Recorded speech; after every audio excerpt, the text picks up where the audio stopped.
वो web series हो गई मिर्जापुर, उसका एक सीजन और आ रहा है, अभी सीजन 3 आने वाला है। एक खबर रूमर पहुंच रहा था मिर्जापुर के जो मुन्ना भैया है, जब मेरा खुद का मिर्जापुर में कास्टिंग हुई तब मुझे थोड़ी पता था ये इतनी बड़ी सीरीज बन जाएगी। और मेरा एक दोस्त है जो जिसको पीटा था, वो बेचारा, वो तो एक्टिंग से भी नहीं है, वो तो ग्राफिक डिजाइनर है। ओके। तो रमाकांत की एक्टिंग करना भी कठिन है, रमाकांत का जीवन जीना भी कठिन। आज्ञाकारी बच्चे होते हैं ना, उनको देख के मुझे बड़ा कोफ्त होती है कि बच्चे आज्ञाकारी कैसे हो सकते हैं। तो पंकज त्रिपाठी जी आपके स्टूडेंट रह चुके हैं क्या? मतलब एक प्ले उन लोगों के साथ करवाया था। मैंने क्राइम पे बहुत काम किया है। मेरे पास अभी भी 2-3 वो भर के पड़े होंगे कार्टन्स, FIR अलग अलग क्रिमिनल्स की। थिएटर में देखिए पैसा कमाना बहुत मुश्किल काम है। आपको नहीं लग रहा कि बॉलीवुड थोड़ा इररिलेवेंट सा होता जा रहा है? मैंने सोचा कि महेश भट्ट को मैं अपने फोटोग्राफ्स दे देता हूँ, तो वो बड़े गुस्सा हुए, उन्होंने फोटो फेंका ऐसे और मुझे बोला कि आपने बीच में ये भी बोला कि मिर्जापुर 3 भी आ रही है। सर उसके बारे में बात करें क्या, मतलब थोड़ा बहुत अगर आप डिस्क्लोज कर सकते हो। आप लोग मूवीज और वेब सीरीज तो देखते ही होंगे और उनमें से कुछ कैरेक्टर्स ऐसे होते हैं जो कि आपके दिल को छू जाते हैं। ऐसा ही एक कैरेक्टर है the character of Ramakant Pandey from Mirzapur. The way it was written and it resonated was surreal. इसीलिए आज के हमारे गेस्ट हैं mister Rajesh Telang AKA Ramakant Pandey from the blockbuster super hit web series Mirzapur. ये एक बहुत ही जाने माने एक्टर है बॉलीवुड के, और इस पॉडकास्ट में हमने बात करी है राजेश जी की पर्सनल लाइफ के बारे में, उनकी जर्नी के बारे में, एक एक्टर कैसे बना जाता है, एक कलाकार कैसे उभर कर आता है, और साथ ही साथ हमने बात करी है मिर्जापुर के कुछ ऐसे किस्सों के बारे में जो कि आपने कहीं नहीं सुने होंगे। So sit back and enjoy the show.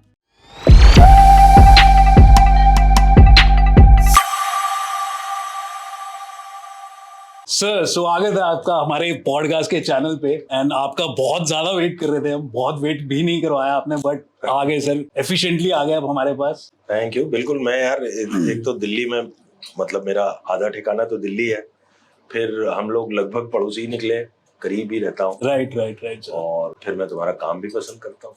अरे thank you so much sir, thank you so much and thank you for appreciating it sir. But मैं आपसे ये जानना चाहूंगा सर, अभी पहले शुरुआत करते हैं पूरी इस पॉडकास्ट की आपकी जर्नी से, because a lot of people want to know about your journey. कहाँ से हैं सर आप, यहाँ पे कैसे पहुंचे, और क्या क्या बीच में हर्डल्स आए, कुछ थोड़ा बहुत बताइए हमारी जनता। थोड़ा बहुत ही बताता हूँ, क्योंकि जर्नी अक्सर बहुत जगह बोला है जर्नी के बारे में, तो और जर्नी के बारे में जब पूछते हैं ना तो ऐसा लगता है जैसे क्या जर्नी खत्म हो गई क्या, अभी बहुत जर्नी बाकी है।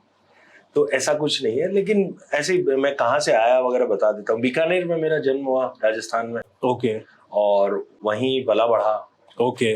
और हमारा परिवार एक कलाकारों का ही परिवार था, इसलिए मुझे कभी वो वाला घर से जो होता है ना विरोध जी कि नहीं आर्टिस्ट क्या बनना है, नौकरी करो, इंजीनियर बनो, डॉक्टर बनो, ऐसा कोई प्रेशर नहीं था।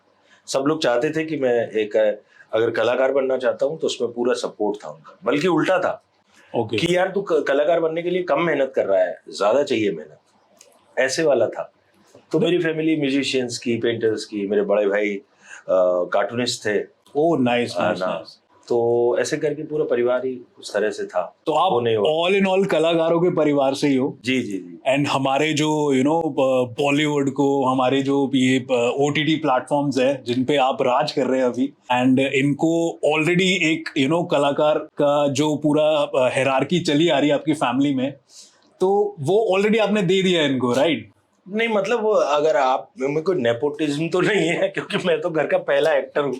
जी। और ज्यादातर लोग अलग फील्ड से है, बट हाँ एक कलाकारों के परिवार का होने का एक फायदा होता है कि आपकी एक अवेयरनेस होती है, आर्ट को लेके एक समझ होती है, आप जो करते हैं उसके लिए समझ होती है, बाकी आर्ट फॉर्म्स के लिए भी होती है, तो वो पॉजिटिव रहता ही हमेशा। तो सर आप नेपोटिज्म से हमारा कोई लेना देना नहीं है। हाँ। हम एकदम ग्राउंड से जुड़े हुए कलाकार हैं और वहीं से हम उठे हैं, राइट? वहीं से बिल्कुल, हम लोग खुद अपने जो भी है अच्छे बुरे उसमें पूरा योगदान हमारा, अच्छे में भी बुरे में भी। कितना साल हो गए मतलब आपको ये एक्टिंग फील्ड में? एक्टिंग मैंने बिल्कुल बचपन में शुरू कर दी थी, 12 साल की उम्र में। 12 साल की उम्र में आपने एक्टिंग तो अभी 40 साल हो गए मुझे एक्टिंग करते हुए। ओके। अब लगा लीजिए मेरी उम्र का हिसाब भी आप, कि जी, 12 जी, साल जी, में जी। शुरू की थी, 40 साल। नहीं, वो तो हम किसी भी एक्टर की उम्र के बारे में बात नहीं करते। तो 12 मतलब मैं बचपन में ही थोड़ा बहुत करने लगा, फिर एज अ चाइल्ड थिएटर करना शुरू किया।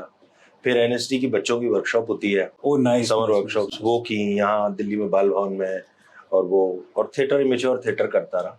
उसके बाद मैंने एनएसडी का जो फुल टाइम कोर्स होता है, पोस्ट ग्रेजुएशन, वो जी। कोर्स किया। अच्छा, आपने एनएसडी से भी कोर्स किया है? जी जी, एनएसडी से कोर्स भी किया, और 10 साल मैंने एनएसडी में पढ़ाया भी। वर्कशॉप्स भी दिए हैं, पढ़ाया भी है। हाँ। सर, उद्यमी का बहुत प्रयोग करते हैं, ये शब्द मैंने का एक वो मतलब TED बताइए। टॉक में ये बात की थी, तो वो क्योंकि ऊधमी कहते हैं ना हमारे यहाँ, ऊधमी, जो ऊधमी। शैतान होता है, बदमाशियां करता है। जी जी जी।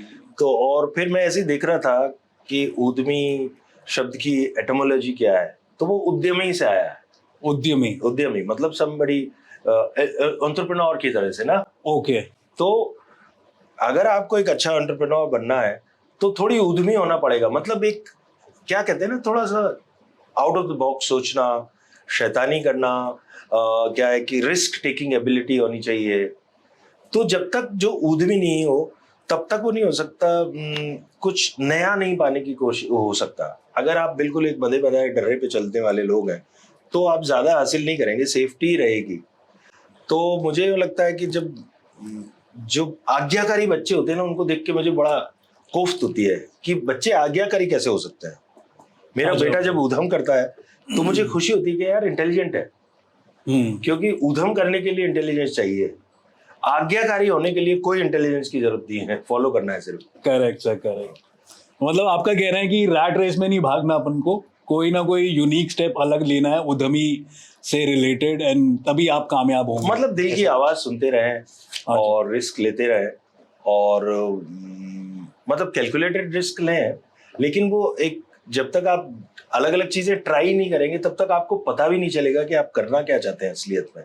अदरवाइज जो इन्फ्लुएंसेस हैं आप उसी के अनुसार करते रहेंगे। फिर कई लोग नहीं होते जिनको बहुत आगे जाके रियलाइज होता है, मिड लाइफ क्राइसिस होता है कि यार मैं तो वो करना चाहता था लेकिन मैं प्रेशर में कर गया, तो तब क्यों नहीं किया भाई। बिल्कुल सर, बिल्कुल सही कह रहे हैं आप, और मैं आपकी बात से बड़ा रिलेट करता हूँ, because in fact me from being a professional, जो कि एडवोकेसी के बैकग्राउंड से हूँ मैं, but even I have also chosen a different path. इस एडवोकेसी की प्रोफेशन को छोड़ के and coming into a content creation world is it was very difficult for me, and इस चीज ने मेरे को एक पहचान भी दे दी अलग। People know me, people love my work, and one of them is you sir. और आपने भी बड़ा अच्छा मोटिवेशन दिया मेरे को आज। बट सर, मेरे को एक बात बताइए, ये जो फेल्ड एंटरप्रेन्योर की बात करते हैं आप, कई जगह मैंने देखा है आप फेल्ड एंटरप्रेन्योर बोलते हैं, तो आपने 12 साल से एक्टिंग शुरू कर दी थी, तो 12 साल से अभी तक ये फेल्ड एंटरप्रेन्योर का मतलब? फेल्ड वही कि मतलब मैं जो उधम करता रहा उनमें बहुत जगह फेल होता रहा, और लिटरली एंटरप्रेन्योरशिप भी बचपन में थी जो मैंने बहुत किया। जैसे जब छोटा था तो मेरे पास, क्योंकि मेरे ब्रदर कार्टूनिस्ट थे और फादर की प्रिंटिंग प्रेस थी, तो हमारे पास बहुत सारी कॉमिक्स और मैगजीन्स और बहुत सारी ये आती थी, बुक्स होती थी हमारे पास, कलेक्शन बहुत बड़ा था। ठीक है। तो मैंने सोचा कि मैं एक बुक सेंटर खोलता हूँ, जो रेंट करते थे ना बुक्स। करेक्ट। तो मैं रेंट किया करता था बुक 25 पैसे में, 50 पैसे में। ओके। तो ये आप कब की बात कर रहे हैं? 13-14 साल की उम्र में ये कर रहा। ओके। तो मैं शाम को 3-4 घंटे वो करता था, ठीक है, और मेरा पॉकेट मनी उससे निकाल लेता था। और या मेरे फादर का हमारे लिए एक हैंड ऑपरेटेड प्रोजेक्टर लेके आए थे, जो पहले तो ऐसे वीडियो वाले प्रोजेक्टर होते नहीं थे, तो फिल्म वाले प्रोजेक्टर, बट मोटर से नहीं, हाथ से चलाना होता था। तो उसके टिकटेड शोज रखता था। अच्छा, वो कैसे रखते थे आप? मतलब पहले थिएटर्स वगैरह कुछ नहीं, जैसे घर में ही। अच्छा, घर में ही पर्दा लगा के ऑपरेटर, प्रोजेक्टर पिताजी ले आए थे।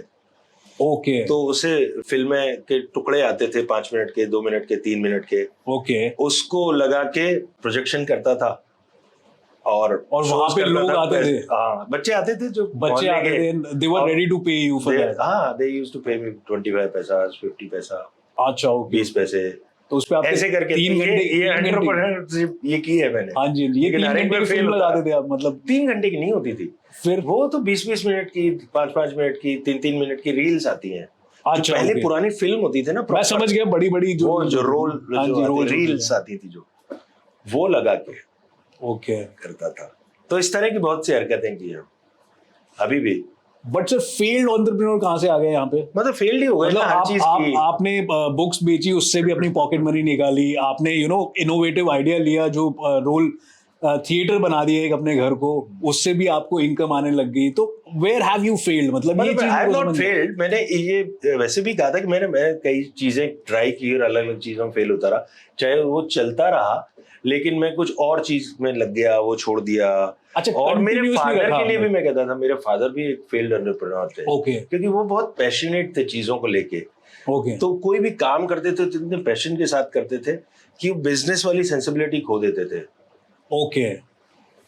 तो वो पैशन उनसे आया और वो वाला एक आइडेंटिफिकेशन उधर है। और सर मैं आपसे अभी बहुत ही एंटरटेनिंग टॉपिक जिसे बोल सकते हैं हम, और जो कि बहुत ही ज्यादा चर्चा में है इस टाइम पे, वो वेब सीरीज हो गई मिर्जापुर।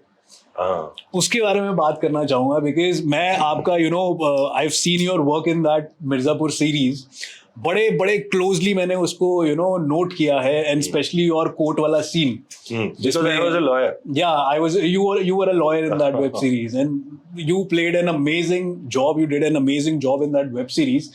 और उसी को देखकर it catched my eyes sir. मतलब आपका जो वो कोर्ट वाला सीन है, आपको कोई धमकाने आता है एंड आप एक बंदूक निकाल लेते हैं, उसको डराते हैं, फिर उसको मारते हैं, उसको भेजते हैं।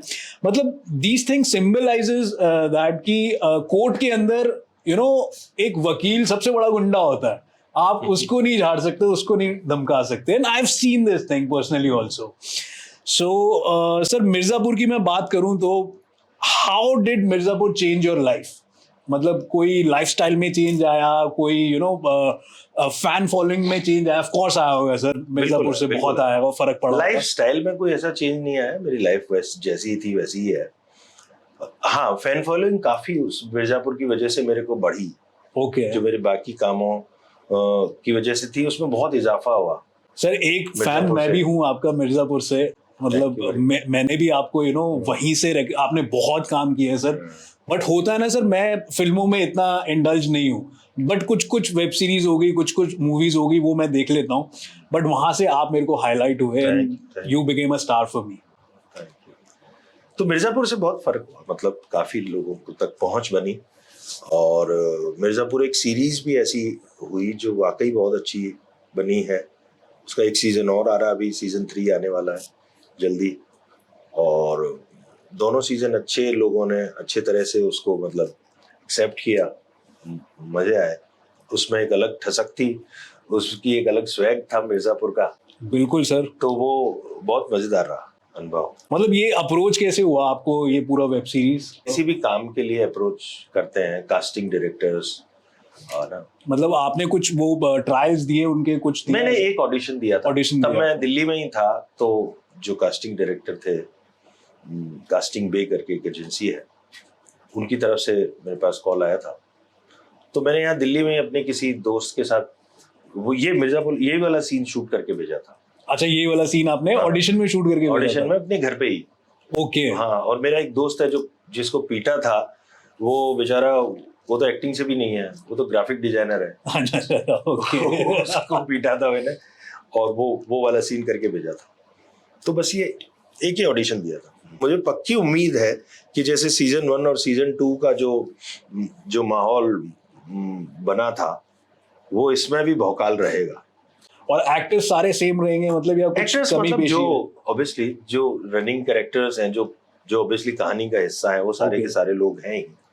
कुछ नए कैरेक्टर्स इंट्रोड्यूस होते हैं, कुछ कैरेक्टर्स एलिमिनेट होते हैं सीन कहानी के मुताबिक। वो हुआ है। पुराने सारे एक्टर्स हैं। मतलब एक खबर रूमर पहुंच रहा था, मतलब पूरे अखबारों में, एंटरटेनमेंट इंडस्ट्री में, कि मिर्जापुर के जो मुन्ना भैया है, तो क्या वो है उसमें? नहीं, वो तो नहीं कहानी में मर चुके हैं ना। अब मर चुके हैं, वो नहीं है। मिर्जापुर 3 में मुन्ना भैया नहीं है अब। हाँ, वो कहानी में दैट इज वेरी क्लियर। वो ऑलरेडी इंटरनेट पे क्लियर था, बट रूमर टाइप था। मैंने कहा आपसे पूछ लूं। वो सीजन 2 के एंड में मर जाते हैं ना। Correct sir, correct. सर मैं ये पूछना चाहूंगा कि जब मिर्जापुर हुई तो आपकी फैमिली वालों का क्या रिएक्शन था, आपके रिलेटिव्स का क्या रिएक्शन था? कोई रिएक्शन नहीं था, कोई चेंज नहीं हुआ। मेरे फैमिली वालों, फैमिली में भी कौन कौन है सर आपके? फैमिली में सब लोग हैं मतलब, लेकिन मैं सबसे ज्यादा दुख ये होता है कि जिन्होंने मुझे जिंदगी भर सपोर्ट किया, मेरे बड़े भाई, हाँ जी, वो नहीं रहे।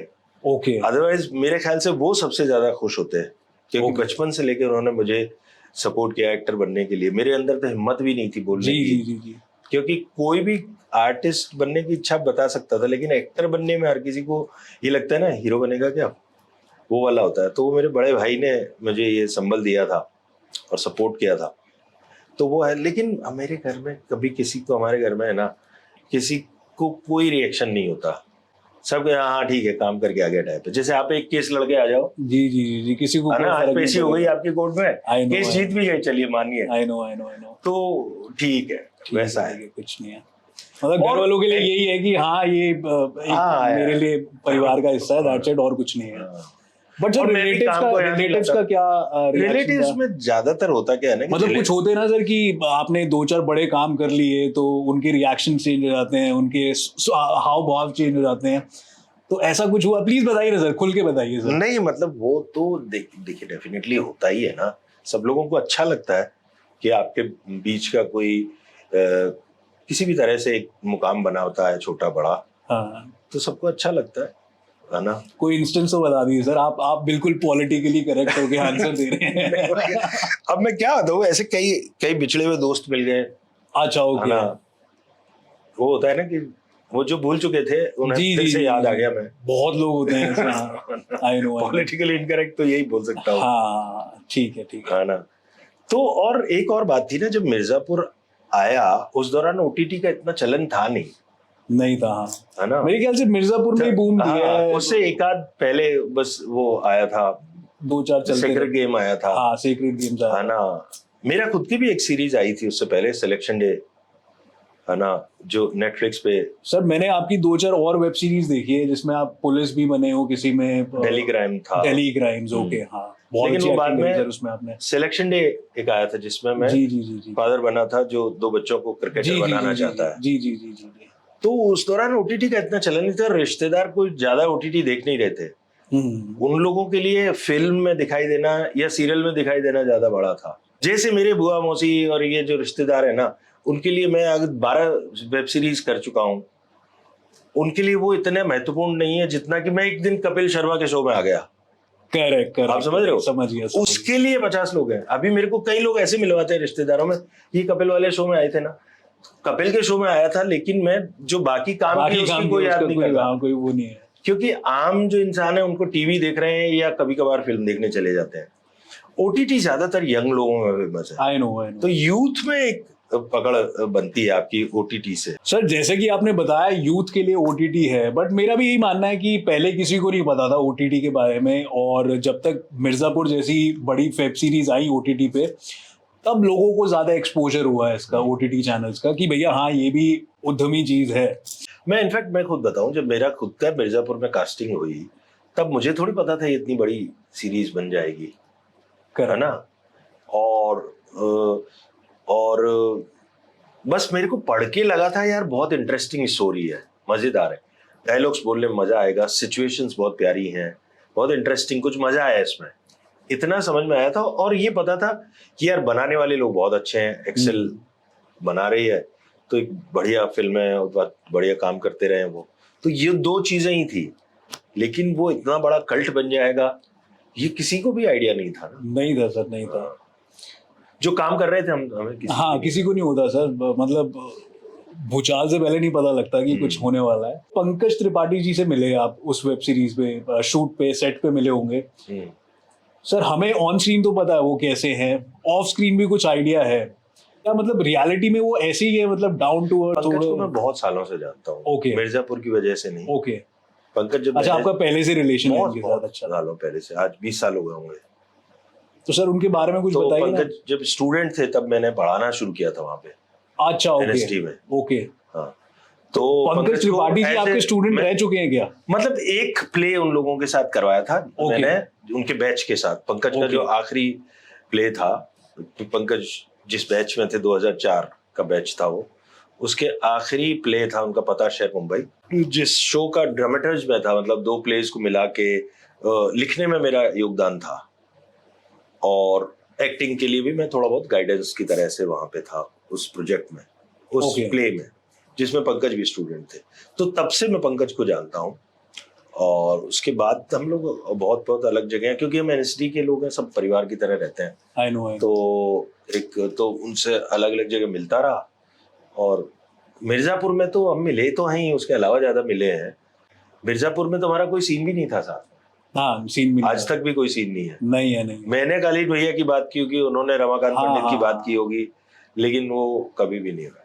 बाकी पंकज जैसा दिखाई, मतलब कैरेक्टर्स में तो ऑब्वियसली डिफरेंट है, ऑब्वियसली, बट जैसे अगर आप उनका इंटरव्यू से अंदाजा लगाते होंगे तो वो बहुत ही सरल, स्वच्छ और एक बहुत ही जमीन से जुड़ा हुआ इंसान है, और बहुत ही क्या कहना, ईमानदार, सच्चा, प्यारा इंसान है, बहुत अच्छा कलाकार है। नहीं सर, जैसे कि आपने बताया कि आप उनके सीनियर भी रह चुके हैं, एनएसडी में पढ़ा रहे थे उन्होंने जब ज्वाइन किया, तो इस बात का इल्म होगा उनको कि हाँ मेरे टाइम पे आप थे, मतलब एज अ टीचर थे वहाँ पे। नहीं, वो पंकज जब भी मिलते हैं मुझे बड़ा सम्मान करते हैं, प्यार से मिलते हैं, बड़े भाई की तरह सम्मान करते हैं। मतलब कोई डिफरेंस नहीं है, क्योंकि उनका पॉपुलैरिटी लेवल कुछ और है। नहीं, हमारी बातचीत वैसी ही है जैसे पहले तब थी, वैसी अब है। अब फर्क सिर्फ इतना सा होता है ना कि व्यस्तता हर एक की अलग हो जाती है। अच्छा, बिजीनेस, बाकी रिश्ते में कोई फर्क नहीं है। इज्जत वही मिलती है, सम्मान वही मिलता है, हर किसी के साथ। जो सारे हमारे एनएसटी के पुराने नए लोग हैं, हम सब एक दूसरे को मिलके इज्जत देते हैं, प्यार, और कभी भी ये कोई किसी को महसूस नहीं होने देता कि मैं ज्यादा नाम है मेरा, या मैं ज्यादा काम कर रहा हूँ, है ना।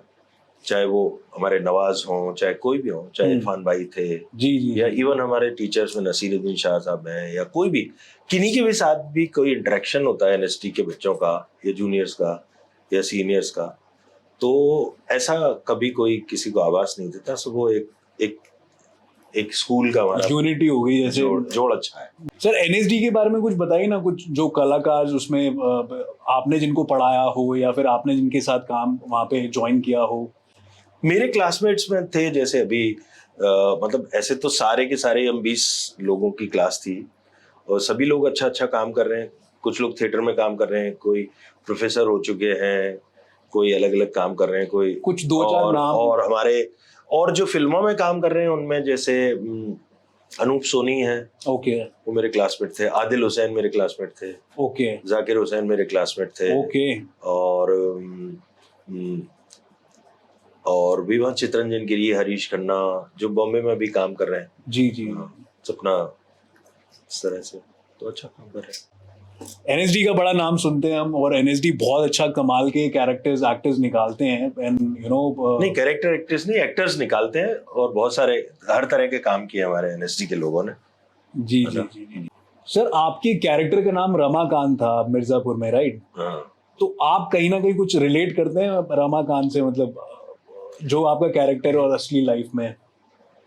रमाकांत से वही करता हूँ कि यार कई बार हम सही रहना चाहते हैं ना, हमेशा एक सच की लड़ाई में, या करेक्ट रहना चाहते हैं ना, मॉरल कंपास पे, लीगल कंपास पे आप करेक्ट रहना चाहते हैं, बिल्कुल सही दिशा में चलूंगा, वो जिंदगी बड़ी टफ हो जाती है ना। तो हम भी कोशिश तो यही करते हैं कि कभी भी कुछ कोई भी अनैतिक काम ना करें, गैर कानूनी काम ना करें, तो वो उसमें आइडेंटिफाई करते हैं। लेकिन कई बार हम, क्योंकि इंसान है, कई गलती कर बैठते हैं, बट रमाकांत एक ऐसा है जो नहीं करता, आड़ा रहता है ना, चाहे कितना भी बड़ा नुकसान हो जाए उसका। तो रमाकांत पंडित का वही है। अब उसमें क्या है कि चैलेंज अलग है, क्योंकि ये एकदम बिल्कुल करेक्ट आदमी को प्ले करना है ना, बड़ा बोरिंग हो सकता है वो कैरेक्टर, वो ज्यादा चैलेंजिंग है। क्योंकि जो थोड़ा सा बिगड़ा हुआ है, थोड़ा बहुत उल्टा सीधा हरकत करता है ना, वो कैरेक्टर आप आसानी से करके लोगों को अट्रैक्ट कर सकते हो।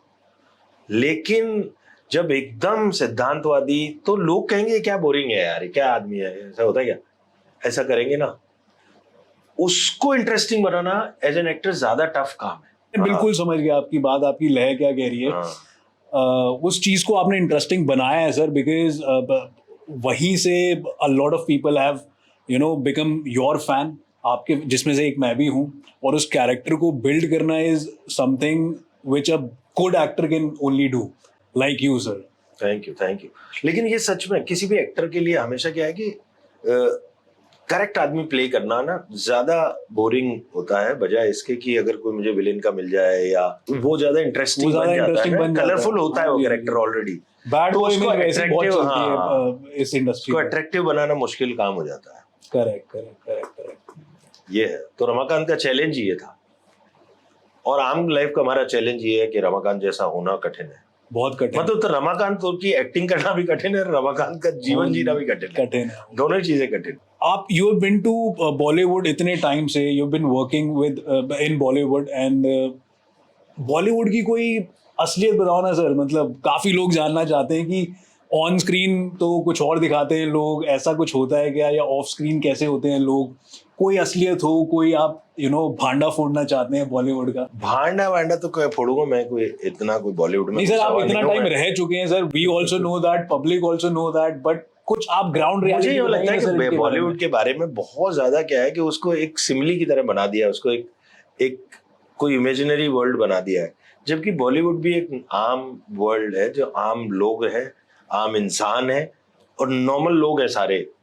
कोई ऐसा कुछ भी नहीं है कि कोई आदमी कोई, समझ रहे हैं आप, एक साधारण लोगों की साधारण एक इंडस्ट्री है वो। जब नहीं सर, काम ऐसा करते नहीं, हैं ऐसा तो नहीं है, ऐसा नहीं सच है। में ऐसा है, मतलब कुछ तो झोल है, मतलब लोगों में भी क्या झोल है? लोग सामने कैमरा के सामने कुछ और होते हैं, कैमरा के पीछे कुछ और होते हैं। I have seen that sir, मेरे को भी अंदर से पता है ये चीज, बट अ लॉट ऑफ जनता, यार मैंने देखो हर जगह ये होता है, मतलब वो क्योंकि ये दिखाई देते हैं इसलिए आपको ऐसा लग रहा है, अदरवाइज आप एक डॉक्टर के क्लिनिक में भी जाते हैं ना, तो वो कितनी अकड़ दिखाता है आपको मालूम होना चाहिए। जी। एक आरटीओ ऑफिस में बैठा हुआ क्लर्क भी है ना, शाहरुख खान से ज्यादा अकड़ दिखाता है। मैंने तो ये देखा नहीं कि मैंने फिल्म स्टार्स के साथ कोई फैंस आके मिलते हैं ना, वो उससे ज्यादा हम्बली मिलते हैं जितना कि एक आरटीओ ऑफिस का क्लर्क। अच्छा, ओके, ये आप सच्चाई है, आप देख लीजिए। ये बात तो है सर, ये बात तो है ना? I agree sir. तो हल्का सा भी पावर मिलता है ना, तो सबसे ज्यादा खराब करप्ट कौन होते हैं? वो हमारे आसपास दिखने वाले लोग। ओके, मैंने कभी नहीं देखा किसी 99% ऑफ द टाइम्स मैंने किसी डॉक्टर को अपने पेशेंट से तमीज से बात करते हुए नहीं देखा। और भी कोई भी सरकारी ऑफिस, मैं ये सरकारी वालों की बात कर रहा हूँ, समझ गया मैं, आप समझ रहे हो? तो और सरकारी ऑफिस में चले जाओ, छोटा सा भी काम करवाना हो आपको तो कितना करते हैं ना, पावर का इस्तेमाल। तो ऐसा कुछ नहीं है, मुझे लगता है वो भी सामान्य लोग हैं, हल्की सी पावर मिलती है तो हर कोई थोड़ा बहुत तो फैलता ही है। हाँ। तो अगर ये इतनी सी छोटी में फैल जाते हैं तो वो तो बहुत बड़ी चीज है। तो हमें उनको भी एक इंसान की तरह ट्रीट करना चाहिए। और सच में, और जब काम करते हैं तो अच्छाई, मुझे अच्छाइयां दिखाई देती हैं वहां। कोई मतलब जात पात कहीं नहीं है। एक तो सबसे अच्छी बात फिल्म इंडस्ट्री की, ठीक है ना, जो काम करता है वो उसकी कदर है। आपको अपना काम पहुंचाने में वक्त लग जाता है, लेकिन अगर आपका काम दिख गया तो कदर करेंगे लोग। फिर ये नहीं देखेंगे कौन है, कहां से आया, क्या है। अब आपको कब लगा कि आपका बॉलीवुड में काम बोला? नहीं, मेरे को ऐसा कुछ हुआ क्या, मतलब, या आप एक कांस्टेंट वर्क मोड में ही चल रहे हैं, या आपको कुछ कभी गिराव लगा, कभी? नहीं, वो हुआ। कैसे, कब लगा? क्योंकि मैं शुरू में, जब मैंने 90s में काम शुरू किया था, तब मैंने एक डेली सोप किया था बड़ा, है ना, शांति, बड़ा हिट सीरियल था वो। शांति मैं भी जानता हूँ। हाँ, तो उसमें मेरा मेरी मॉम देखती थी। वो आप डीडी नेशनल पे आता था। तो आप लोग शायद बच्चे थे तो घर पहुंच के मम्मी खाना खिलाते खिलाते वो ऑन रहता। अच्छा, आप उसमें थे? उसमें था। तो उसके मैंने 300-400 एपिसोड किए थे। उस दौरान भी ऐसा हुआ था कि एक पहचान मिल गई थी, लोग बहुत अच्छी पहचान मिली होगी, क्योंकि उस टाइम ज्यादा कोई सोर्स होता नहीं था। हाँ, लेकिन वो टीवी ऐसा होता है ना कि अगले दिन रद्दी हो जाता है। जिस दिन खत्म हुआ उसके बाद भूल जाते हैं लोग। कैसे, मतलब समझ नहीं आया ये? मतलब टीवी कितने, कोई भी सीरियल आप देखिए, सीरियल में कई लोग स्टार बनते हैं, फिर सीरियल बंद हो जाता है, अगर वो दोबारा नहीं दिखेंगे तो वो गुमनामी हो जाती है उनकी। सही बात है, सही। लेकिन फिल्मों में ऐसा नहीं होता। Okay, film are like novels ना, जो लोग अपने घर में अलमारी में रखते हैं, बार बार निकाल के पढ़ते हैं, उसकी एक शेल्फ लाइफ है। बट टेलीविजन रद्दी, अखबार की तरह जो दूसरे दिन रद्दी हो जाता है ना। उसके बाद मैंने ये डिसाइड किया कि जब मुझे टेलीविजन का काम मिल रहा था तो मैंने डिसाइड किया कि मैं टीवी नहीं करूंगा, मुझे फिल्में ही ट्राई करनी है। तो फिल्में मैंने 7-8 की उस दौरान। लेकिन कोई अच्छा काम नहीं बन पाया, मतलब वो लोगों तक नहीं पहुंच पाया, या फिल्म हिट नहीं हुई, या मेरे कैरेक्टर पसंद नहीं किया, कुछ भी कुल मिला के बना नहीं काम। और उसके बाद मेरे को जब लगा काम नहीं है तो वापस टीवी ट्राई किया, तो टीवी में नहीं मिला, क्योंकि वो बंद हुए 2-3 साल हो चुके थे। तो out of sight out of mind होता है ना टीवी, तो वो नहीं हुआ। फिर मैंने वापस दिल्ली आके काम शुरू किया और एनएसडी बढ़ाना शुरू किया, थिएटर दोबारा करने लगा, पूरा थिएटर से पूरी दुनिया घूमने का मौका मिला, वो घूमा। और फिर मेरे को, आप जो कह रहे हो ना, दोबारा से लोगों ने पहचाना। तो एक फिल्म मैंने की थी सिद्धार्थ, तो वो फिल्म ने मुझे वापस से पहचान दिलाई, क्योंकि इसमें मैंने लीड रोल किया था, जो पूरी दुनिया के मेजर 50 फेस्टिवल्स में गई, बड़े बड़े फेस्टिवल्स में, वेनिस, टोरंटो, बीजिंग, काफी फेस्टिवल्स में मैं गया भी। मुझे बड़े बड़े नॉमिनेशंस मिले बेस्ट एक्टर के, 2-3 जगह मुझे बेस्ट एक्टर का अवार्ड मिला। तो वो आम जनता तक नहीं पहुंच पाई, लेकिन फिल्म इंडस्ट्री के लोगों तक पहुंच गई कि यार ये कोई एक्टर है, which is also very है ना। important। इस वजह से मुझे दोबारा काम मिलना शुरू हुआ। ओके। तो मेरे को, अगर मैं कब की बात कर रहे हैं? सिद्धार्थ इज 2012 और 13 की बात है।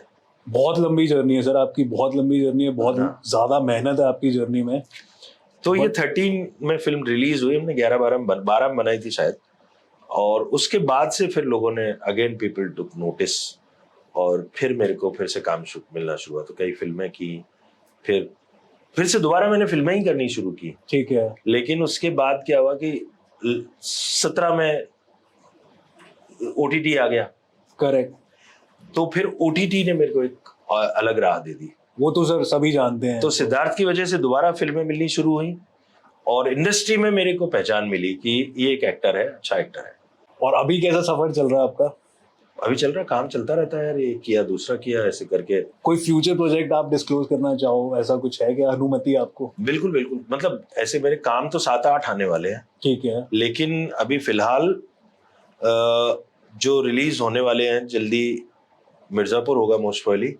सर कब आ रहा है मिर्जापुर? वैसे कोई है? उसकी डेट एग्जैक्टली नहीं बता सकते, बट pretty soon, इतना कह सकता हूँ। कब? आसपास जल्दी आएगा। अगस्त में आ जाएगा? उससे पहले आना चाहिए। हाँ ठीक है। और जुलाई में एक फिल्म आ रही है, उलझ, जानवी कपूर के साथ। ओके। है ना, वो फिल्म आएगी। फिर बंदिश बैंडिट सीजन 2 आएगा। ओके, ये भी मैंने देखा है सर। मैं पता क्या सर, वेब सीरीज देखता हूँ, जो मेरे दिमाग में छप गई, बाकी फिर मेरे दिमाग से निकल जाती है सर। बंदिश बैंडिट आएगा। फिर एक काफी वक्त बाद एक फिल्म की है जिसमें लीड रोल किया है। उस फिल्म का नाम है जय प्रकाश की प्रतिभा, और वो भी एक कोर्ट केस पे है, इसलिए आपको और बता दूं। तो उसमें मैं हूँ, साक्षी तंवर मेरी वाइफ बनी है, और हमारा केस लड़ रहे हैं गजराज राव सर, बहुत बेहतरीन एक्टर है। और जज बनी है सीमा पावा। तो इस तरह से एक अच्छे कलाकारों के साथ एक अच्छी फिल्म है, अच्छा एंटरटेनर है, एक सटायरिकल फिल्म है। अरविंद बब्बल है, उन्होंने डायरेक्ट किया। तो उम्मीद करता हूँ वो फिल्म आएगी। कब तक सर? उसका काम पोस्ट प्रोडक्शन चल रहा है, डेट तो अभी कह नहीं सकते। चल रहा है। तो वो एक आने वाली। सर लॉ से रिलेटेड बहुत सारी वेब सीरीज बन चुकी है, बन भी रही है, मूवीज भी बन चुकी है, मूवीज भी बन रही है, और मैंने देखा है ज्यादातर हिट जाती है। मतलब ये क्या एलिमेंट है आजकल? बॉलीवुड लॉ क्यों कर रही है? क्राइम्स हो गए, लॉज हो गए, लोगों को ज्यादा है ना, लोगों का इंटरेस्ट है। मैंने क्राइम पे बहुत काम किया है, मैं आपको बताता हूँ। 2000 में जब मेरा एक्टिंग का काम थोड़ा कम हो गया था, तो मैं क्योंकि डायरेक्शन का काम भी करता रहा हूँ, डॉक्यूमेंट्रीज बनाता रहा 90s से मेरे बड़े भाई के साथ, तो मैंने 2000 में इंडियाज मोस्ट वांटेड के करीब 80 एपिसोड डायरेक्ट किए थे। ओके। तो इंडियाज मोस्ट वांटेड में FIR पढ़ के ही किया है सारा। तो मेरे पास अभी भी 2-3 वो भर के पड़े होंगे कार्टन्स FIR अलग अलग क्रिमिनल्स की, पूरी, हाँ, विद उनकी कॉपीज। तो वो किया। क्राइम पेट्रोल मैंने करीब 100 एपिसोड्स लिखे होंगे, और ऐसे करके क्राइम पे भी काफी काम किया मैंने। तो मैं, और रोल भी मैंने लॉयर के बहुत किए, पुलिस इंस्पेक्टर के बहुत किए, आर्मी के मैन इन यूनिफॉर्म तो बहुत किए। आई नो सर, मैं पुलिस वाले रोल से भी बड़ा प्रभावित रहा हूँ। बहुत अच्छा तो मैंने एक्ट किया था। मैन इन यूनिफॉर्म किया, आर्मी और लॉयर के भी किए 2-3 बार। और हिट सारे जाते हैं, ऐसा नहीं है कि इक्का दुक्का ही होगा जो नहीं चलते सारे हैं। तो हाँ, क्राइम बेस्ड काफी चलते हैं। अब ये पता नहीं हमारे समाज के बारे में क्या कहता है, ये क्वेश्चन है। कि हमें क्या है, जैसे झगड़ा हो रहा हो तो हम रुक के देखने लगते हैं ना, और किसी को हेल्प चाहिए तो रुक के नहीं देखेंगे। तो ये हमारी खुद की हमारी भी मानसिकता के बारे में कोई सवाल है ये। लेकिन ठीक है, क्राइम को ग्लोरीफाई ना करें और जस्टिस को ग्लोरीफाई करें, तो मुझे लगता है कि वो सीरीज काम करनी चाहिए। बट सर मसाला तो डालना ही पड़ेगा ना, बिना मसाले क्राइम दिखाएंगे तो जस्टिस दिखा सकते हैं, बट होता क्या है ना कि क्राइम आप बहुत देर दिखाते हो, जस्टिस 30 देर दिखाते हो, सजा मिल गई सजा कितनी देर, कितनी खतरनाक मिली है, ज्यादा दिखाना चाहिए। सर मैंने भी पहले I used to make videos in front of the camera, बस बैठ के माइक लगा के मैं वीडियोस बनाता था। नॉलेजेबल होती थी, अच्छी होती थी, बट मैं इतने व्यूज गैदर नहीं कर पाता था। If I tell you my initial phase, तो बीच में मैंने क्या किया, मैंने एंटरटेनमेंट प्लस इंफॉर्मेशन डालना स्टार्ट कर दिया। मतलब 10 मिनट की एक वीडियो बनाते थे हम, इंफोटेनमेंट की। तो वहां से मेरे को इतना अच्छा रिस्पॉन्स मिला कि लोगों को मसाला चाहिए ही चाहिए। उसमें हमने जैसे कोई छोटा सा एक रोल प्ले कर दिया, जैसे होटल रूम में कपल अलाउड है, उसके ऊपर अगर पुलिस आ जाती है तो क्या लॉ है क्या नहीं है, वो पूरा सिनेरियो तो वो थोड़ा सा ड्रामेटाइज किया जी। पूरा एक्टिंग भी करी उसके अंदर। People loved it and sir एक वीडियो में मानो नहीं आप 300 मिलियन 300-350 मिलियन व्यूज आते ही थे। जो कहते हैं ना कि खाना सिर्फ पौष्टिक दोगे ना तो बच्चे नहीं खाते ना, करेक्ट, थोड़ा उसको स्वादिष्ट बना के देना होता है ना, थोड़ी गार्निशिंग करके, तो बच्चे खा लेते हैं।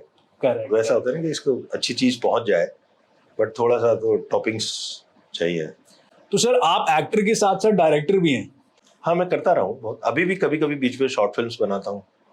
तो आपका क्या मानना है, मतलब ऐसी शॉर्ट फिल्म बननी चाहिए लॉ के ऊपर? बिल्कुल बननी चाहिए। लॉ के ऊपर तो बहुत ज्यादा काम होने की जरूरत है, मुझे लगता है। कुछ आइडिया दीजिए ना, कैसे, मतलब हमारी जनता भी जानना चाहती है, मैं पर्सनली जानना चाहता हूँ कि अगर आप एक लॉ के ऊपर डायरेक्शन करना चाहे या सीरीज निकालना चाहे तो वो कितनी बड़ी होगी और क्या उनका जैसे मैंने एक बनाया था, वो पायलट एपिसोड पहले बनते थे, है ना, एक टेस्ट एपिसोड बनता था जिसको पायलट एपिसोड बोलते थे, लगभग वो 40 मिनट्स का था। 40। तो वो एक मैंने बनाया था जिसका नाम था मृत्युदंड। ओके। तो वो हमारे यहाँ इंडिया में अब तक जितने लोगों को कैपिटल पनिशमेंट मिला है, तो मैंने ये बनाया था 2007 में, तब तक मेरे ख्याल से कोई 56-57 लोगों को ही मिला था कैपिटल पनिशमेंट। एग्जैक्ट मेरे को फिगर याद नहीं है, बट अराउंड ये होगा। तो वो उन सब पे एक एक एपिसोड बनाएंगे, तो इस तरह का आइडिया था। ओके, है ना। तो पहला कैपिटल पनिशमेंट आजाद भारत में मिला था नाथूराम गोडसे को, ठीक है। उसके बाद बंद कर दिया था कैपिटल पनिशमेंट। हाँ जी। वो दोबारा शुरू किया 70s में रंगा बिल्ला केस से, ठीक है, करेक्ट, है ना, करेक्ट। तो वो रंगा बिल्ला पे था, है ना। फिर सर उसको क्या रिलीज किया, क्या वो नहीं हो पाया, क्या वो नहीं हो पाया, वो बन गया। अब प्रोड्यूसर और चैनल के बीच की कोई बात थी, मैं तो क्रिएटिव हिस्से में था, इसलिए मुझे पता नहीं। लेकिन मैं ये कहने की कोशिश ये कर रहा हूँ कि देखिए, किसी भी आइडिया पे आप एक सीरीज बना सकते हैं। जैसे कैपिटल पनिशमेंट कितने लोगों को मिला है, किसी भी एक एग्जाम्पल को लेके काम किया जा सकता है ना, और उससे कितना बड़ा ये मिलता है ना। जैसे वो उसी की स्टडी करते हुए मुझे पता चला, अच्छा उसके बाद बंद कर दिया था और फिर ये हुआ, वो तो फिर और जैसे एक प्ले कर रहे थे हम, ना, एनएसडी में मैंने एक प्ले किया था 12 एंग्री मैन, जिसपे एक रुका हुआ फैसला एक फिल्म बनी है। अब उससे पता चला कि हमारे यहाँ जूरी भी बंद हो गया ना, जैसे बिल्कुल बंद हो गया सर, है ना। वो जूरी का लास्ट केस था ना एक, हाँ जी, इस पे जो नानावती वाला, हाँ जी, लास्ट जूरी का केस था। तो आप कोई भी फिक्शन का काम करते हैं तो भी आपको नॉलेज एक बीच बीच में मिलती रहती है। तो हर चीज में एक इंटरेस्टिंग चीज निकाली जा सकती है, और कानून में तो इतनी सारी चीजें इंटरेस्टिंग, बहुत सारी है सर, बहुत सारी। कि कोई भी एक आईपीसी की धारा उठा लीजिए, एक ड्रामा तैयार है उस पे। मेरे पास कंटेंट खत्म नहीं होता लॉ का। आई बीन मेकिंग कंटेंट सिर्फ 5 साल से ऐसा नहीं है कि मैं शॉर्टेज होगी मेरे को कंटेंट की। मतलब बहुत लोग सोचते हैं कि हाँ अब क्या नेक्स्ट क्या बनाए, वो ऑलरेडी फिट इन होता है। बट सर मैंने ये भी देखा है कि आपने बताया कि आपने सीरीज बनाई, उस पर मेहनत भी बहुत लगी होगी, आपने डायरेक्ट करी, बट एट द एंड वो रिलीज नहीं हुई। दुख भी पहुंचा होगा, बहुत दुख पहुंचा होगा, राइट? नहीं, ऐसा कुछ मेरे अंदर ये पता नहीं है, कुछ बनावटी मैन्युफैक्चरिंग डिफेक्ट है ये, कि मैं काम करता हूँ भूल जाता हूँ। ओके, जो आएगा तो ठीक है, नहीं तो ठीक है, मैं करके आगे बढ़ जाता हूँ।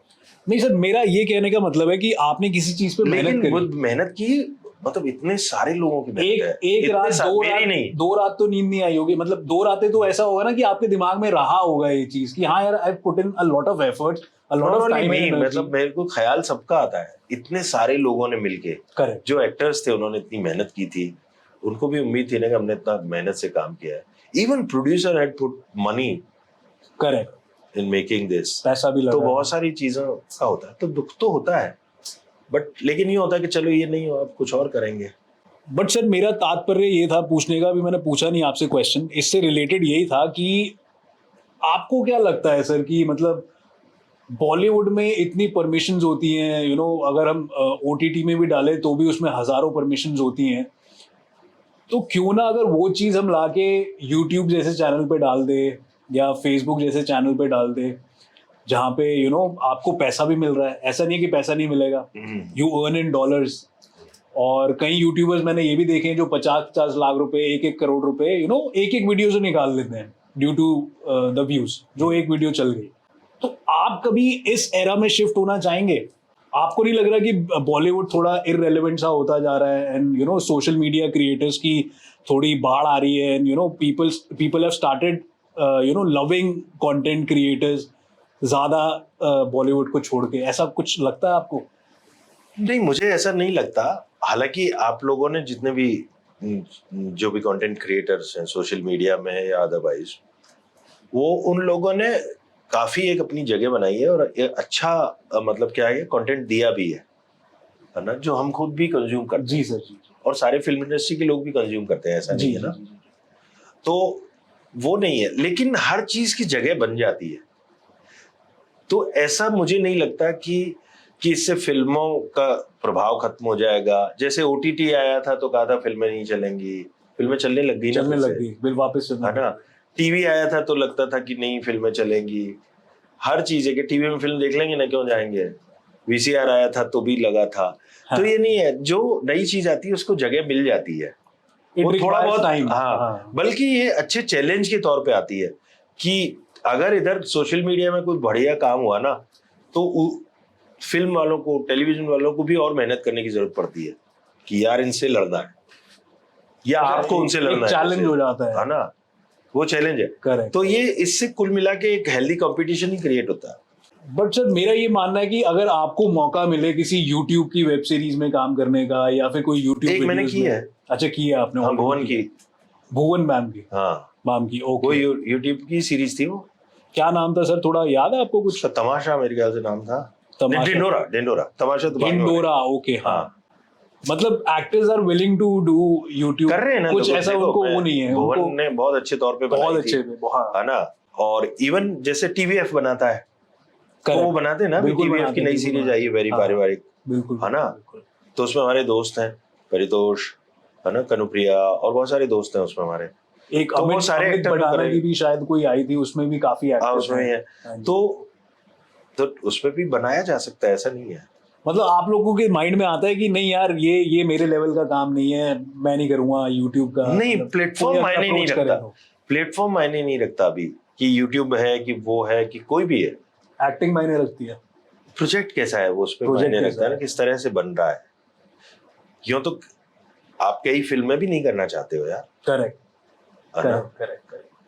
कई ओटीटी का काम भी नहीं करना चाहते हो, और यूट्यूब का भी नहीं करना चाहेंगे, तो वो उसका यूट्यूब प्लेटफॉर्म से कोई लेना देना नहीं है। प्लेटफॉर्म नहीं देखते आप, खाली स्क्रिप्ट देखते हो, मेरे को समझ आया। स्क्रिप्ट और लोग बनाने वाले कैसे हैं ना, हाँ हाँ, कि अच्छा बनाएंगे ना, अच्छे से पहुंचा देंगे ना चीज को। ओके। नहीं सर, बहुत तो बढ़िया बनाओ, बात मैं बोली। करूंगा। अरे thank you so much sir, बिल्कुल बनाएंगे सर, आपने इतने आइडियाज दिए हैं और उसको एग्जीक्यूट करेंगे सर, बिल्कुल करेंगे। और आप ही की यू नो अंडरस्टैंडिंग से, आप ही की डायरेक्शन से ही करेंगे, but we will surely make sir. बनाना मैं am there. Thank you so much sir. Sir, AI के बारे में तो आपने सुना होगा, आई मीन आर्टिफिशियल इंटेलिजेंस जो टेक ओवर करती जा रही है, और सुनने में आ रहा है कि एआई पे यू नो आने वाले टाइम पे मूवीज क्रिएट करना, वीडियोस क्रिएट करना would just be like giving a prompt to chat GPT.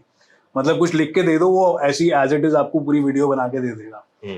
तो आपको लगता है कि हमारी इंडस्ट्री खा जाएगा? मतलब आपकी इंडस्ट्री हो गई या कंटेंट क्रिएशन की इंडस्ट्री हो गई, मुझे नहीं लगता, कभी भी नहीं आ सकते। रीजन बीइंग, रीजन इंसान जितना बट सर मैं एक बात बोलना चाहूंगा, अगली 4 पीढ़ियों तक तो मुझे नहीं दिखाई देता। ओके, बट सर बहुत अमेजिंग वीडियोस बनाता है एआई, मतलब मैंने देखे हैं, मैं हाँ खुद जी। भी ऐसा साइंस वाली चीजों में घुसा रहता हूँ, जी और तो अमेजिंग हो सकते हैं, लेकिन कोई नए और वैसे नहीं हो पाएंगे जो एक इंसान की होती है ना अंदर से। क्या कहते हैं ना, जो हम छोटी छोटी जो सैटेलिटीज पकड़ते हैं ना इंसान के तौर पे, वो कभी भी नहीं होता। जो स्पीच की नहीं पकड़ पाएंगे आप, वो कभी हो पाए अगर वो एग्जैक्टली इंसान की तरह करने लग गया, तो फिर तो भगवान ही हो गए ना। Correct correct correct. फिर बचा क्या? तब हम प्रॉम्प्ट लिखना सीख लेंगे। एक्टिंग छोड़ के, एक्टिंग की प्रॉम्प्ट देने के लिए एक्टर्स ही चाहिए ना फिर। Correct correct correct. हर कोई तो एक्टिंग की प्रॉम्प्ट नहीं दे पाएगा ना। मतलब आपका मानना है 4 पीढ़ियों तक तो कोई 4 खतरा पीढ़ियां नहीं, है? 400 पीढ़ियां। मैं तो ऐसे 400 बोल रहा हूं। मतलब इतना फ्यूचर है हमारा भी, मतलब हाँ बिल्कुल। क्या पता कुछ 400 पीढ़ियों तक अगर हम बच गए तो, नहीं बिल्कुल किसी बचेंगे, और कारण से मारे जाए तो अलग बात है। बिल्कुल बचेंगे सर, बिल्कुल बचेंगे। विस्फोट हो जाए या कुछ और हो जाए तो अलग बात है। बट मुझे नहीं लगता कि एआई एक इंसानी भावनाओं को रिप्लेस कर सकता है कभी भी। और भावनाएं पकड़ना बहुत ही इंटेंजिबल चीज है ना।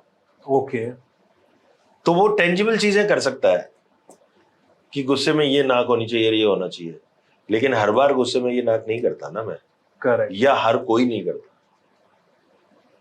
तो गुस्से 1000 प्रकार के होते हैं, रोना 1000 प्रकार का होता है, हर चीज हर प्रकार की होती है ना। जब दो पत्तियां सेम नहीं होती, तो एआई उतना तो नहीं कर पाएगा।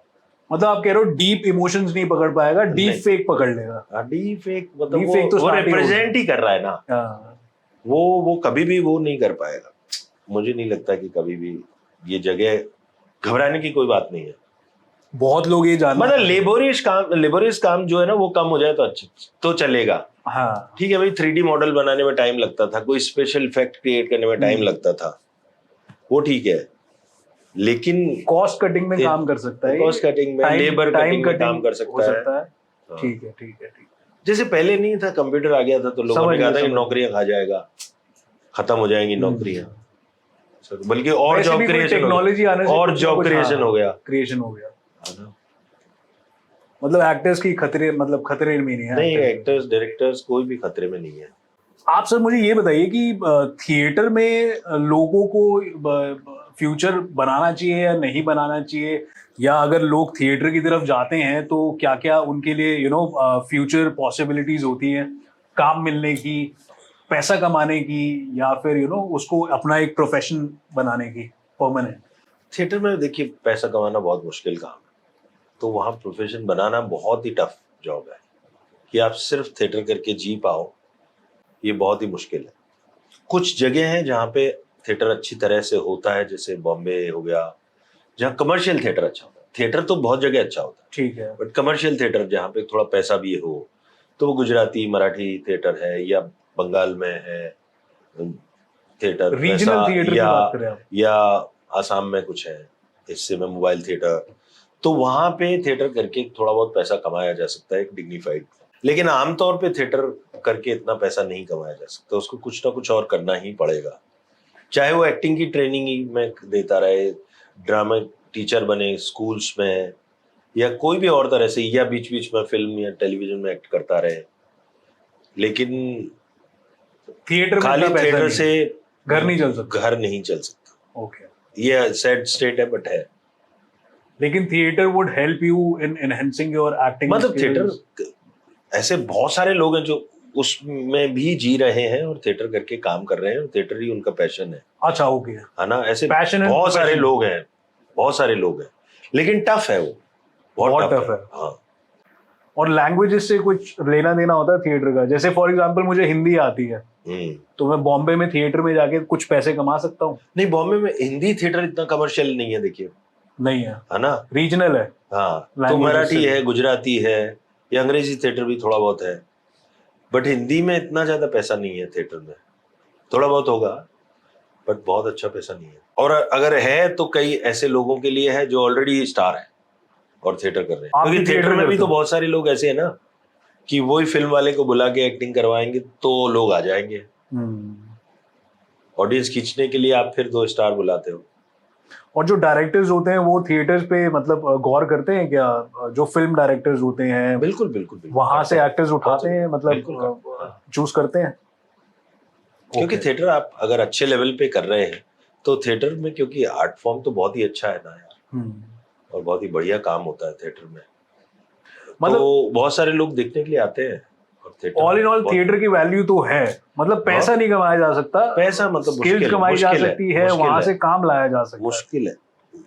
ओके, किसी को अगर एक्टर बनना हो तो उसको क्या फॉलो करना पड़ेगा, मतलब क्या कहाँ क्या ज्वाइन करना पड़ेगा, और उसके क्या कैसे जर्नी डिफाइन कर सकते हो एक, हाँ भाई आप एक एक्टर बन सकते हो और उसके लिए क्या क्वालिफिकेशन चाहिए?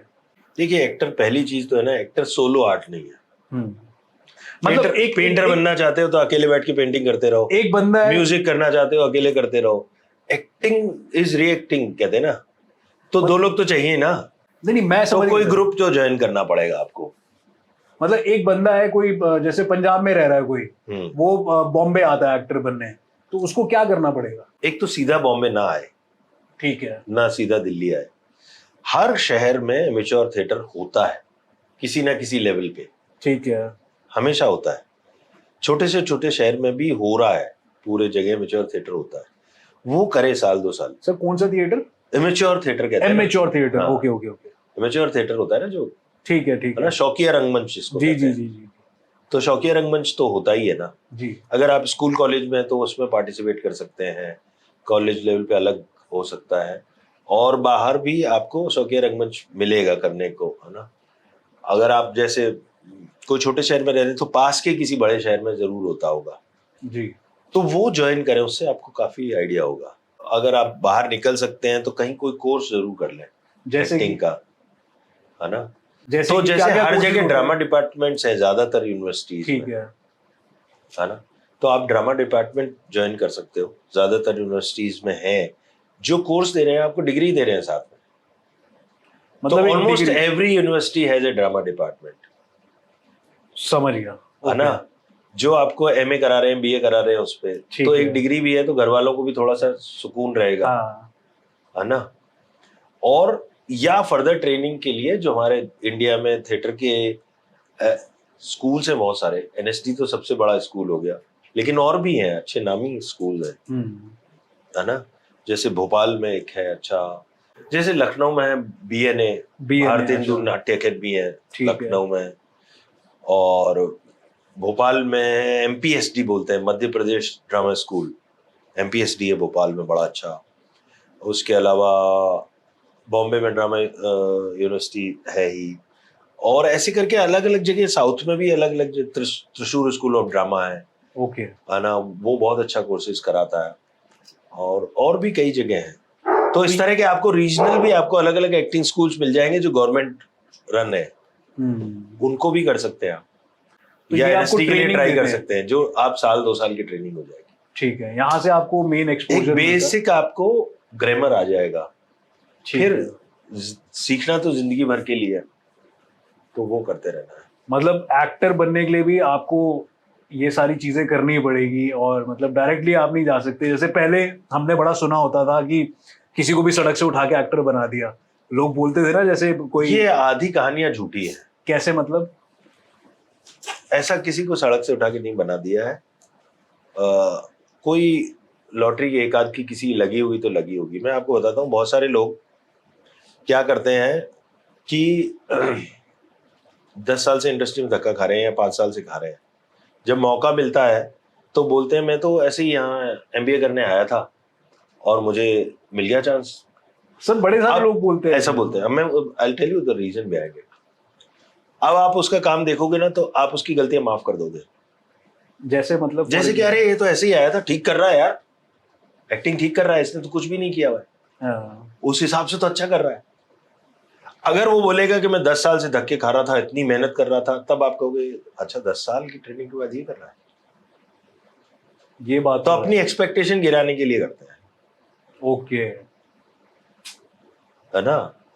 अब मैं बोल दिया मैंने एनएसडी का हूं, तो मेरे ऊपर एक प्रेशर आ गया ना, क्योंकि मेरे जो सीनियर्स ने जितना अच्छा काम किया है ना, right from Anupam Kher to Naseeruddin Shah to Om Puri to Pankaj Kapoor to Irrfan Khan, और रिसेंट में हमारे नवाज हो गया, पंकज हो गया, ये सारे लोग हमारे, और आज हमारे साथ के लोग है ना, आशुतोष राणा, आदिल, यशपाल शर्मा, गजब के एक्टर सारे लोग है ना। अब ये प्रेशर है ना मेरे ऊपर कि यार इस स्कूल का हूं, अब मैं कहीं ना कहीं तो उनके आसपास रहना पड़ेगा ना मुझे। तो मैंने ये बोलते ही वो प्रेशर हो गया ना। अगर मैं ये कहूँ नहीं मैं तो ऐसे ही आया था यार, मैं तो अपने पिताजी की प्रिंटिंग प्रेस के कोई काम से आया था, किसी ने दे दिया, तो आपको एक झटके मेरी एक्सपेक्टेशन कम हो जाएगी। बिल्कुल वैसा है। कोई सीनियर सर जिन्होंने अगर आपको झाड़ा हो, कोई वेल नोन एक्टर या कि जिन्होंने वर्कशॉप दी हो, आपको पढ़ाया हो, कोई है ऐसे? एक दो नसीर सर के साथ क्लासेस की हमने। नसीर सर कैसा पढ़ाते हैं? मतलब बहुत स्ट्रिक्ट है वो। स्ट्रिक्ट है, बहुत स्ट्रिक्ट है। कोई बताइए ना आपको, अगर कोई पकड़ा हो जैसे। उनकी मतलब कई बार हमारा, एक बार मेरे काफी झगड़ा डिस्कशन हुआ था। हाँ, क्योंकि अब अटक में भी गया था कि उन्होंने कहा यहाँ ये फील कर ही नहीं सकता है ये कैरेक्टर ऐसा। मैंने क्या हुआ क्या था, मतलब थोड़ा लंबी कहानी हो जाएगी, थोड़ा सा तो मैंने कहा मैं ये फील किया, मुझे नहीं लगा कि वो लड़की मुझे को ये कहना चाह रही है सीन में।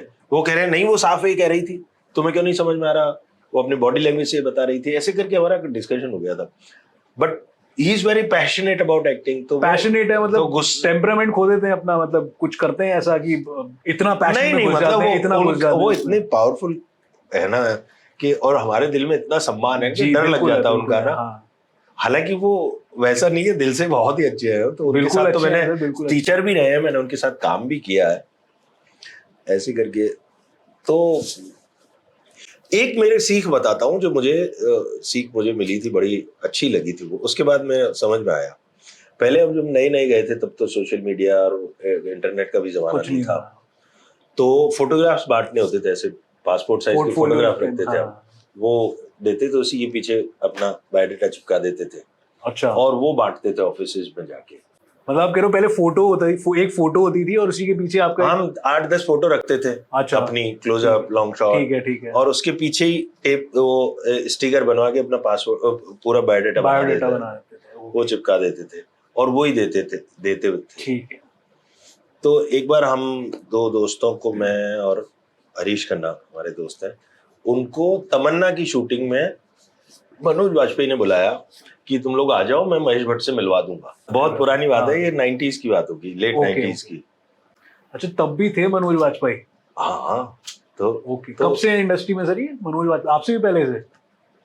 हाँ, मतलब अराउंड सेम टाइम, मेरे से 3-4 साल पहले से उन्होंने काम शुरू कर दिया। ओके। तो उन्होंने बुलाया था कि आ जाओ, मैं मिलवा दूंगा महेश भट्ट से। तो मैं और मेरा दोस्त चले गए। और मनोज वाजपेयी ने आपको बुलाया था महेश भट्ट जी से मिलवाने के लिए? हाँ। आपको और आपके एक दोस्त? हाँ, हरीश खन्ना हमारे। ठीक है। तो हम लोग चले गए तो उसके सेट पे, तो मैंने सोचा कि महेश भट्ट को मैं अपने फोटोग्राफ्स दे देता हूँ। हालांकि ये बड़ी बदतमीजी की बात थी, जो मैंने रियलाइज नहीं किया कि इतने बड़े डायरेक्टर हैं, उनको फोटो कैसे शूट पे फोटो थोड़ी थमा देते हैं आप। अच्छा, आप ये सोच रहे थे कि महेश भट्ट साहब को आप अपनी फोटोग्राफ्स देते हैं, रख लेंगे ना। जबकि वो तो ऑफिस में जमा कराने की चीज है। हाँ। उस समय तो मिल के आ जाओ, लेकिन मैंने ये ना समझी में कहें कि क्या कहें, तो मैंने महेश जी को 2 फोटो ऐसे पकड़ा दिए। तो क्या हुआ, ऐसे फोटोग्राफ देना नहीं चाहिए ना। बिल्कुल सही बात है। इतने बड़े डायरेक्टर को उनसे मिल लीजिए आप, एक परिचय कर लीजिए। तो मैंने क्या किया कि पता नहीं गुस्ताखी में, नासमझी में, मैंने उनको 2 फोटो पकड़ा दिए। तो वो बड़े गुस्सा हो गए, उन्होंने फोटो फेंका ऐसे और मुझे बोला कि फोटोग्राफ से कुछ नहीं होगा, मेरे दिमाग में, जहन में उतारो अपनी तस्वीर। उस दिन मुझे समझ में आया स्ट्रगल का मतलब, कि मैं जाके सिर्फ फोटोग्राफ दे रहा था सब लोगों को, उससे कुछ नहीं होने वाला। वो किसी ऑफिस के कचरे में पड़े रहते होंगे या कभी कभार कोई लॉटरी की तरह देख ले तो एक अलग प्रश्न है। उनकी बात ने मुझे बहुत बड़ी शिक्षा दी। मुझे ये समझ में आया कि यार मुझे एक डायरेक्टर के साथ एक पर्सनल एक रिलेशन बनाना पड़ेगा, उनकी याद में, उनके जहन में जाना पड़ेगा मुझे, तब मुझे काम मिलेगा। सिर्फ ऐसे जगह जगह फोटो बांटने से काम नहीं मिलेगा। ओके। तो उन्होंने बड़ी भरी भीड़ में झाड़ा था मुझे, लेकिन वो बेइज्जती बड़ी काम की थी। मतलब आपका ये कहना है कि अगर आपको रिकग्नाइज्ड होना है किसी डायरेक्टर्स की आंखों में, तो वो तो खाली आप ईमेल करके फोटो भेज दे रहे हैं, उससे थोड़ी हो गया, उससे कुछ नहीं होने वाला। असली में आपको किसी भी तरह से जो काम कर रहे हैं, people who are decision makers, उनसे आपको एक साबका बनाना पड़ेगा ना। तो सर उस मीटिंग का कुछ हुआ था आपकी लाइफ में? मतलब यही मेरी लाइफ में का ये सीख मिली। मिलवाने का क्या फायदा हुआ? कोई फायदा नहीं हुआ। ना भट्ट साहब ने मुझे काम दिया जिंदगी में, कोई कुछ नहीं हुआ, ना मेरे ख्याल से हरीश को भी कोई काम नहीं दिया। लेकिन उस मीटिंग का फायदा ये हुआ कि मुझे ये चीज समझ में आ गई कि मैं जो खाली खाना पूर्ति कर रहा था ना, ऑफिस में जाके फोटो डाल के आ जाता था, सोचता था मेरा स्ट्रगल हो गया, अब कोई बुला ले, वो मुझे बात समझ में आई कि ये गलत है, ऐसा नहीं होना चाहिए। मतलब आप कह रहे हो कि स्ट्रगल इज अ पार्ट, जैसे लोग बोलते हैं कि हमें पार्टीज में भी जाना चाहिए जहाँ पे बड़े बड़े लोग आ रहे हैं, फ्रेटर्निटी के। तो मैंने काफी सुना है, जैसे मैंने मूवीज में भी देखा है काफी कि आप पार्टीज में जा रहे हैं, आपकी मुलाकात हो रही है, तो उन मुलाकात करने से कोई फायदा होता है या नहीं होता? नहीं, कोई मतलब गारंटी किसी भी चीज की नहीं है दोस्त। अल्टीमेटली तो आपको अपना काम ही काम दिलवाएगा अगली आगे ना। लेकिन यूं है कि लोगों की नजरों में रहना सिर्फ पार्टी नहीं, हाँ, किसी भी जरिए से आपको सबके जहन में रहने की जरूरत है, समझ में। किसी भी तरह। वो जगह कैसे बनती है सर डायरेक्टर्स के सामने? ये काफी लोग हर एक के लिए परेशान अपना तरीका है, हर एक के लिए अपना तरीका है ना। मतलब आप वो क्या नेवर नो कि आपके लिए भगवान ने क्या रास्ता बना रखा है, आप कोशिश करते रहिए ना। Correct correct correct. तो ये कहा नहीं जा सकता कैसे, हर एक हमारे जितने भी दोस्त हैं ना, हर एक ने अपना अलग रास्ता बनाया है, अपने तरीके से पहुंचा है हर कोई। कब कहाँ कौन सी चीज आपके कब किस भेष में नारायण मिल जाए, हाँ, किसी आपको को पता नहीं पता। करेक्ट। सर बहुत कुछ सीखा आपसे, बहुत मजा आया आपसे बात करके, और आई होप सर आप बाद में भी आए हमारे पॉडकास्ट में। बिल्कुल। और आपने 4 चांद लगा दिए पॉडकास्ट में आके, आपने बड़ी डीप बातें करी। So thank you so much sir, thank you so much यहाँ पे आने के लिए, टाइम निकालने के लिए। और आपको सर कैसा एक्सपीरियंस लगा ये जो पॉडकास्ट नया चालू हुआ है, या लोग भी पॉडकास्ट कर रहे हैं? नहीं, मुझे अच्छा लगता है, मैं खुद पॉडकास्ट सुनता हूँ बहुत सारे लोगों की, और कई बार चीज़ों के बारे में, अलग अलग सब्जेक्ट्स के बारे में अच्छे से जानने को मिलता है। कई बार कई लोगों को हम और अच्छे से जानना चाहते हैं, उनके बारे में जानने को मिलता है। तो ये अच्छा फॉर्मेट है, और ये एक ऐसी चीज़ है जो आप थोड़ी देर देख सकते हैं, थोड़ी देर सुनते भी रह सकते हैं, चाहे ना देख रहे हो। करेक्ट। तो आप कोई काम करते करते भी कर पाते हैं, तो अच्छा। आई लाइक, मतलब आपको कैसा लगा all सर the podcasts. बात करके, लोगों को सीख दे के इतनी? मतलब नहीं, सीख तो मैं क्या दूंगा यार, मैं खुद सीख रहा हूँ अभी। बट हाँ, मतलब जो भी अनुभव है वो बोलता रहता हूँ। अगर मेरे अनुभव से किसी के, मतलब कई बार क्या होता है, कहते हैं ना कि समझदार वो है जो ठोकर खा के सीख जाए, और ज्यादा समझदार वो है जो दूसरे को ठोकर खाता हुआ देख के सीख जाए। तो अगर मेरी ठोकरों से कोई सीख जाता है तो बड़ी खुशी की बात है। नहीं सर, बिल्कुल सीखेंगे, बहुत कुछ सीखने को मिला है। इनफैक्ट मुझे भी बहुत कुछ सीखने को मिला है, and I am very thankful, very grateful कि आप आज हमारे पॉडकास्ट में आए। आई होप गाइज आपको ये एपिसोड पसंद आया हो। पसंद आया तो लाइक, शेयर, कमेंट करिए, और इस चैनल को, द लीगल बाबा शो को, जल्दी से सब्सक्राइब कर लीजिए, क्योंकि इसी हफ्ते एक और नया एपिसोड आने वाला है, और वो भी बहुत अमेजिंग होने वाला है। तो गाइज जल्दी से सब्सक्राइब करिए। Thank you so much.